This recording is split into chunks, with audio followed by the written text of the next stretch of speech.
Davi e Salomão. Temos alguns salmos, como o Salmo de Moisés, Salmo de Etã, o Israelita, e Emã, e alguns salmos que são anônimos. E esse salmo primeiro, ele é justamente um dos salmos anônimos, porque o seu autor ele não é revelado na epígrafe do salmo. Mas o interessante é entendermos que, mesmo este salmo sendo um salmo de um salmista anônimo, é um salmo considerado como a introdução de todo esse livro composto de 150 salmos precisamente. E nesse salmo de número 1, nós percebemos alguns aspectos ou marcas que definem a verdadeira adoração ou verdadeiro adorador. Marcas que evidenciam a verdadeira adoração. Ao lermos o primeiro verso, nós já percebemos logo no começo um fator marcante que nos leva a perceber quando um adorador ou uma adoração é verdadeira de uma que não é verdadeira, contrastando com o verso de número 4, esse verso de número 1. Primeiro aspecto: bem-aventurado o homem que não anda segundo o conselho dos ímpios. Percebemos por essa palavra que a adoração ela não é algo feito a partir apenas da mente humana, mas é um produto revelado do conhecimento divino que nos leva a um relacionamento com alguém que não pertence a essa dimensão ou a esse mundo, que no caso é o nosso Deus. Então, alguém que se caracteriza ou se considera um verdadeiro adorador, ele tem que ter em mente que um fator marcante que define quem é e quem não é alguém que tem a sua mente ou a sua consciência transformada pelo conhecimento daquele que recebe a nossa adoração. Você vê que no primeiro verso a escritura declara: feliz aquele que não anda segundo, isso quer dizer, não se baseia no conhecimento de alguém que não tem relação ou interesse em Deus, que aqui é caracterizado como ímpio. Lembrando que esses ímpios, que a palavra de Deus ela se refere, não é precisamente alguém que não conhece Deus ou que não tem relação com a obra de Deus ou com a adoração a Deus, mas é alguém justamente que um dia teve comunhão com Deus, um dia andou lado a lado com Deus, mas que infelizmente em um ponto da sua história se desviou da presença, mas continua frequentando o mesmo ambiente que alguém que tem interesse em Deus frequenta. Por isso que a palavra de Deus vai dizer que os ímpios não subsistirão no juízo e nem os pecadores na congregação. O que é congregação? É ajuntamento. Ou seja, é um povo que mesmo não tendo o mínimo interesse em se ajustar aos padrões de Deus e da sua palavra, eles insistem em permanecer no meio do ajuntamento dos santos, como se fosse parte integrante do ministério e um adorador na casa de Deus. Então, o primeiro fator que define a verdadeira adoração é ter uma mente transformada pela palavra de Deus. Irmãos, aquele que é transformado pela palavra, ele não anda pelo conselho de quem não conhece a palavra. Não adianta tentar se aconselhar com quem não sabe a respeito de Deus, não conhece Deus, não se relaciona com Deus, não fala com Deus, não tem contato com Deus e achar que o resultado do conselho vai aproximar de Deus. A palavra de Deus diz que as más conversações corrompem os bons costumes. De quem Paulo estava falando quando ele se referia no capítulo 15 sobre esse versículo aí? As más conversações corrompem os bons costumes. Ele estava falando para os crentes de Corinto: não vos associeis com os incrédulos, com os adúlteros, com os imorais, não necessariamente os deste mundo, porque se fosse assim, nós teríamos que sair do mundo. Mas aquele que, dizendo-se irmão, é adúltero, é imoral, aleluia, é alguém que pratica o pecado de forma consciente, a esses eu vos digo que não vos associeis. É desse que ele está se referindo.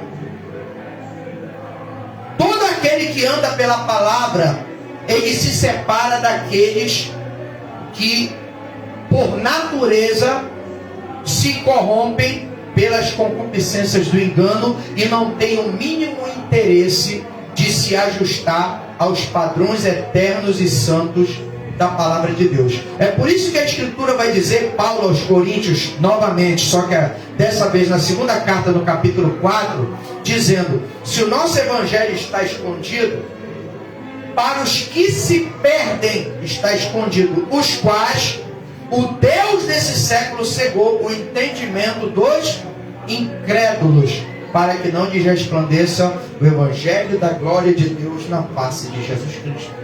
Então Paulo está se referindo a uma raça hipócrita de adoradores, pseudo-adoradores, que se infiltram no meio de congregações cristãs, mais para transtornar do que promover a adoração genuína ao Deus verdadeiro.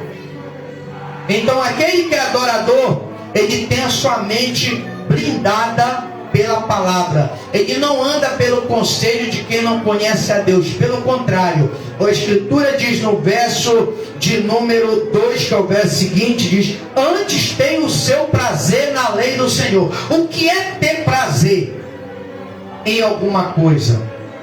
É você se sentir satisfeito com o que você está fazendo, se sentir alegre, se sentir completo. É aquele, aleluia, que não vê motivo de mudar o padrão, porque sabe que aquele ensinado é o padrão que vai conduzir a uma vida de maior intimidade com o seu Criador. Então, o crente que tem a mente blindada, a mente transformada, ele não se relaciona com qualquer pessoa, mas só com aquele que ele percebe e detecta que verdadeiramente nasceu de novo e é uma nova criatura para a glória de Deus. Porque aos Coríntios, na segunda carta, Paulo fala no capítulo 5, versículo 17: assim que, se alguém está em Cristo, nova criatura é, as coisas velhas passaram, e eis que tudo se fez novo. E como é que se está em Cristo? Quando a palavra de Deus habita abundantemente no nosso coração. É quando você deixa a palavra de Deus te conduzir. É quando você permite que a palavra de Deus guie as tuas decisões e te oriente no caminho que você deseja tomar. É quando você fica à mercê do Deus que você adora. É quando Deus fala, não anda por tal caminho, ou não faz determinada coisa, você vai lá e entende que se a vontade de Deus é boa, agradável e perfeita, mesmo que contrarie a minha vontade e a minha percepção da vida, eu deixo de obedecer ao que eu acho ser certo para seguir aquilo que Deus me orienta como certo. Eu acho interessante que o salmista já abre nesse ponto esse salmo, dizendo que o homem feliz é aquele que não anda segundo o conselho de ímpios, que não anda segundo a piedade. Então, a primeira característica é alguém que é pautado na palavra. Irmão, não adianta você querer viver uma vida cristã pautando-se no conhecimento do presente século, porque o conhecimento do presente século não aproxima de Deus. O que aproxima de Deus é a palavra de Deus. A palavra de Deus nunca vai te dar conselho para se distanciar da presença de Deus. Palavra de Deus, ela tem conselho para família, tem conselho para casal, tem conselho para trabalho, tem conselho para problemas conjugais, tem conselho para problemas psicológicos, conselhos para problemas espirituais, conselhos para problemas financeiros. Ou seja, a palavra de Deus, ela é, no geral, a principal fonte do conselho de Deus. Ou seja, aquilo que Isaías profetiza acerca do Messias é verdadeiro, quando ele declara no capítulo de número 11 do seu livro, dizendo que ele é um maravilhoso conselheiro. Isso quer dizer, os seus conselhos surpreendem, ainda que não sejam como os humanos, porque o conselho de Deus confunde a sabedoria daquele que se acha sábio, mas é justamente para mostrar que a sabedoria de Deus é mais sábia do que a sabedoria dos homens. Amém?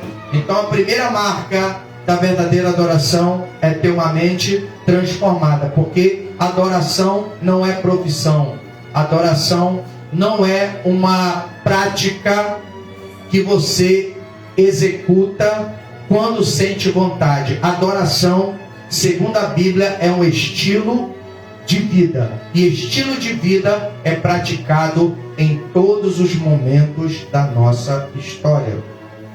Quando eu estou trabalhando, eu posso adorar a Deus.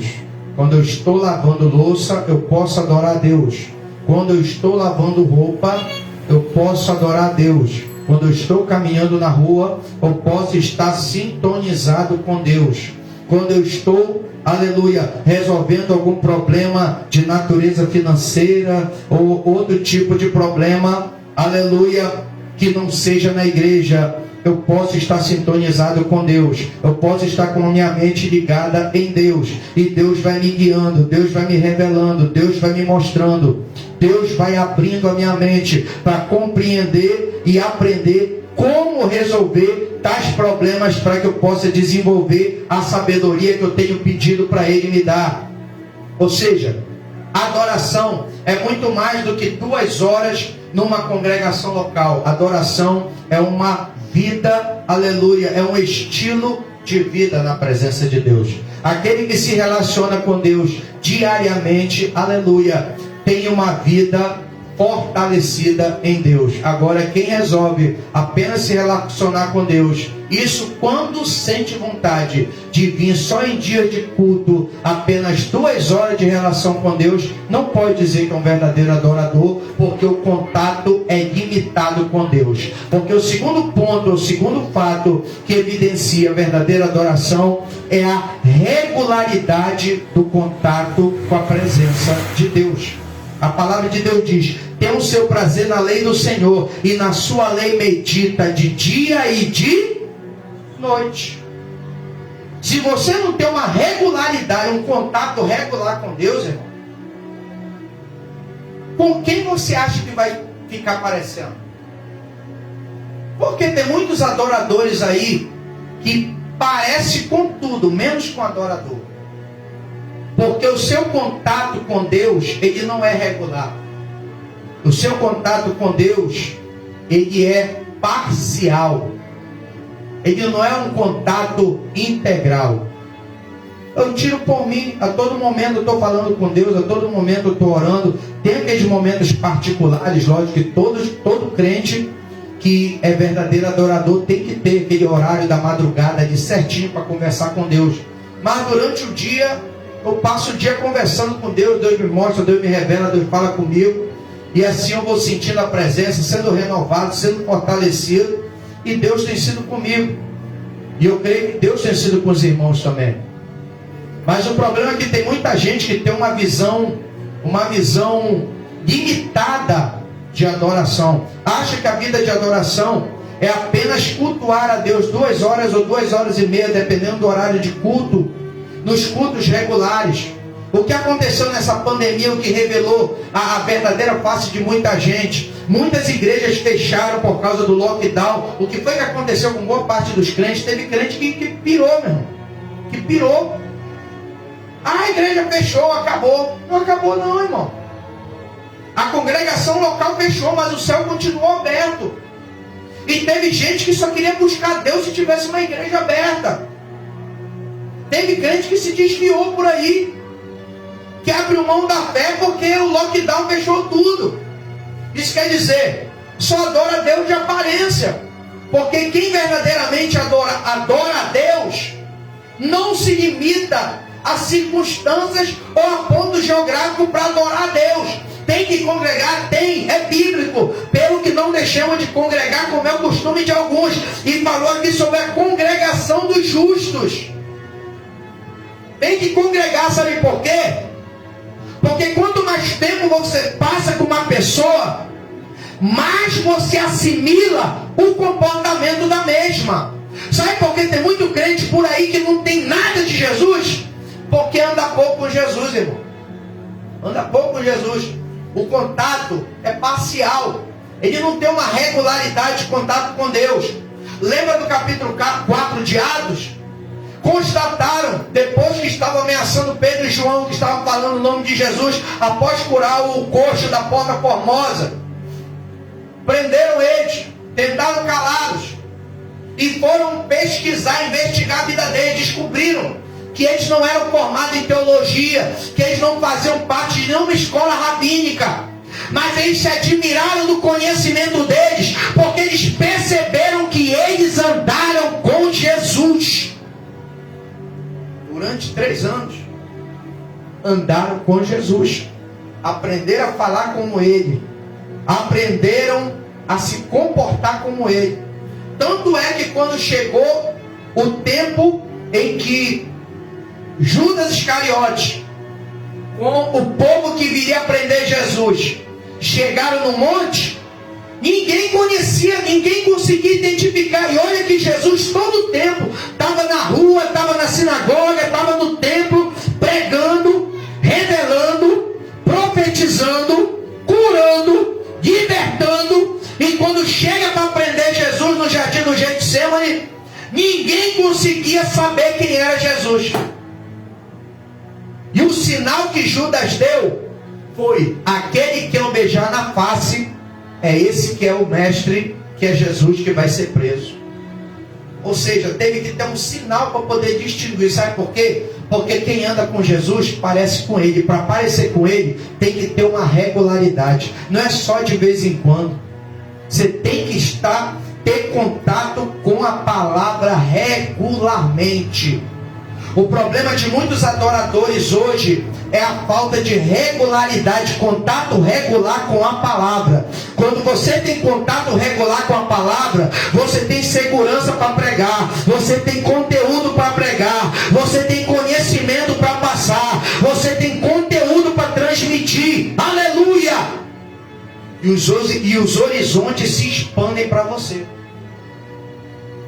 Sabe por quê? Tem muito pregador limitado a mensagens previamente prontas que se encontra muito lá no Google, porque não tem regularidade na palavra. Tem pregador que prega a mensagem 2, 3 vezes a mesma mensagem. Às vezes até copia de pregador famoso que também copiou de outro pregador. Aí a pessoa vai lá, fica toda espantada com tamanho de conhecimento. Aí depois ele vai assistir outro vídeo e vê o pregador pregando a mesma mensagem do pregador. Sabe o que é isso? Falta de regularidade no contato com a palavra de Deus, no contato com Deus. Verdadeiro adorador, ele se pauta pela palavra. Verdadeiro adorador, ele tem contato regular com a palavra. Contato regular com a palavra. Terceiro fator que distingue o verdadeiro do falso adorador, ou a verdadeira da falsa adoração. Versículo de número, aleluia, 3. Será como árvore plantada junto a ribeiro de água. Árvore é matéria-prima para produtos de utilidade pública. Sabe o que é isso? O verdadeiro adorador, ele é capacitado para servir. O falso adorador não. Ele gosta de ser servido. É diferente. Tanto que o verdadeiro adorador, ele é útil para tudo, irmão. A árvore, ela é útil para fazer sombra. A árvore é útil para produzir fruto, dependendo da árvore. Até mesmo a sua estrutura de madeira serve para quê? Para a fabricação de móveis e utensílios domésticos. Você vê que até a estrutura da árvore é útil para fazer alguma coisa. Então nós vemos que o verdadeiro adorador, ou a verdadeira adoração, é produtiva. Crente que não produz, crente que não trabalha, crente que não gera, crente que não tem nenhum resultado positivo, irmão, é muito estranho. Porque o verdadeiro adorador, ele é pau para toda obra. Você vê aqui, será como árvore plantada junto a ribeiros de água. Ela é colocada no lugar da onde ela extrai a energia necessária para trabalhar. Ela não fica por aí pela cabeça dos outros. Ela tem uma fonte específica, aleluia, de absorção de nutrientes para produzir o que vai ser útil para alimentar os outros. Ou seja, o adorador, ele tem uma fonte. Ele não fica bebendo em qualquer poço. Ele não fica caçando por aí fontes paralelas de conhecimento. Ele já tem uma fonte absoluta de conhecimento, que é a palavra de Deus. Que ribeiro de águas é esse? Está falando de águas vivas, águas em movimento. A palavra de Deus, ela é uma palavra de movimento. Quem é cheio da palavra vive em movimento. Esse negócio de crente parado é porque não está tendo contato regular com a palavra, vida de oração, consagração a Deus. Por isso está parado e está dando lodo. Sabe por quê? Porque não tem regularidade na palavra. Não está sendo produtivo porque não tem regularidade de contato com a palavra. E um verdadeiro adorador, além dele ter a mente blindada na palavra e ter contato regular com a palavra, ele é produtivo. Ele é produtivo. Ele sempre tem algo para fazer. Ele sempre procura algo para fazer. Ele não fica sem fazer nada. Lembra de Dorcas? Quem era Dorcas?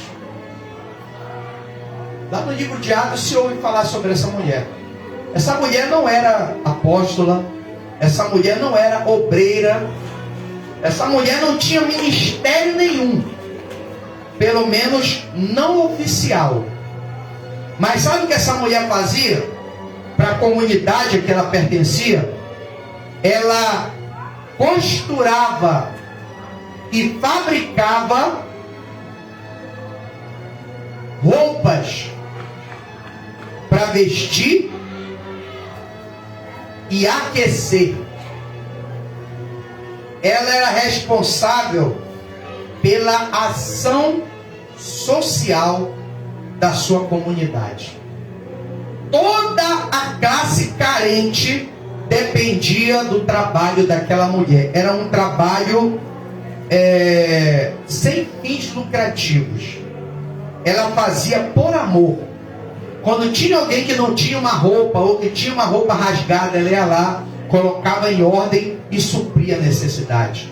A função dela era suprir a necessidade da comunidade a que ela pertencia. Ela não tinha credencial, não tinha certificado, não tinha uma congregação local para frequentar.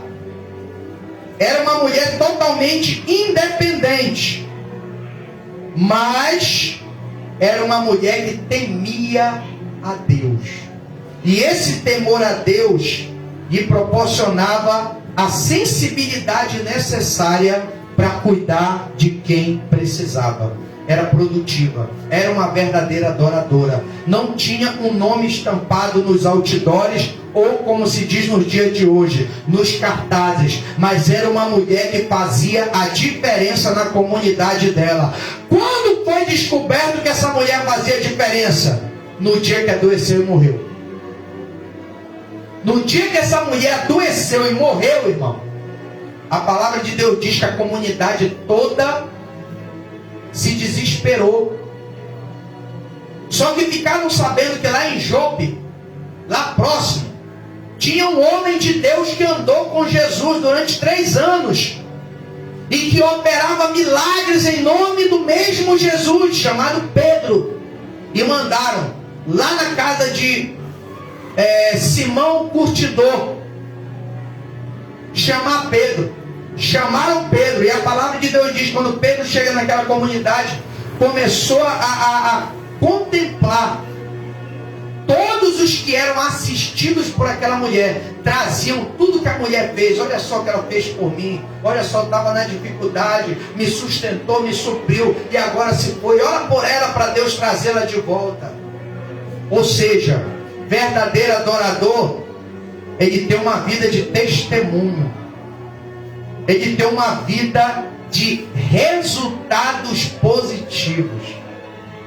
Adorador que não faz a diferença na comunidade que pertence, ou que não faz a diferença em canto nenhum, irmão, tem algum problema com esse adorador. Porque essa mulher, ela não era famosa, mas era amada pela comunidade, porque era uma mulher que entendia o propósito da sua chamada, que era servir. Tem muita gente que diz que é servo de Deus, mas quando chega na hora de servir, nunca dá, nunca pode, nunca tem. E a palavra de Deus, ela define servo aquele que está à disposição. Então, terceira e última marca de um verdadeiro adorador, ele é o quê? Produtivo. Ele produz, ele gera, ele fabrica, ele dá resultados. Então a tua adoração tem que ser uma adoração pautada na palavra, uma adoração regular com Deus e uma adoração que dá resultados. Essas são as marcas de uma verdadeira adoração. Deus não resiste a alguém que o adora. E quem o adora, a própria palavra adoração já está falando. Prestação de serviço a uma divindade. Você está fazendo aquilo para promover o reino de Deus.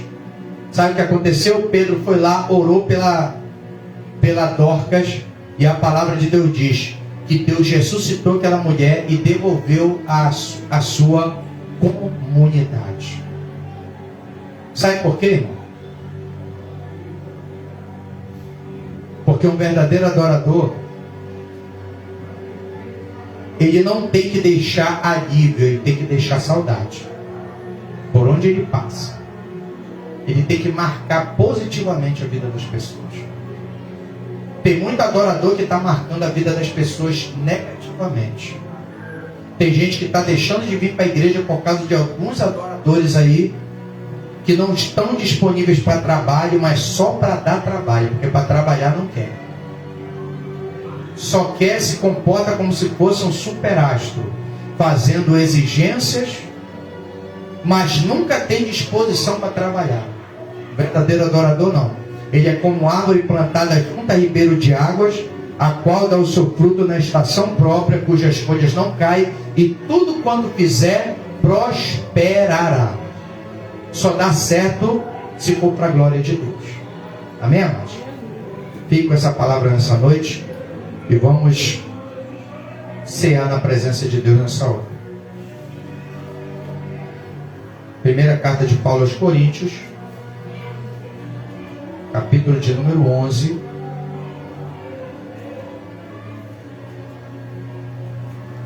versículo de número 23.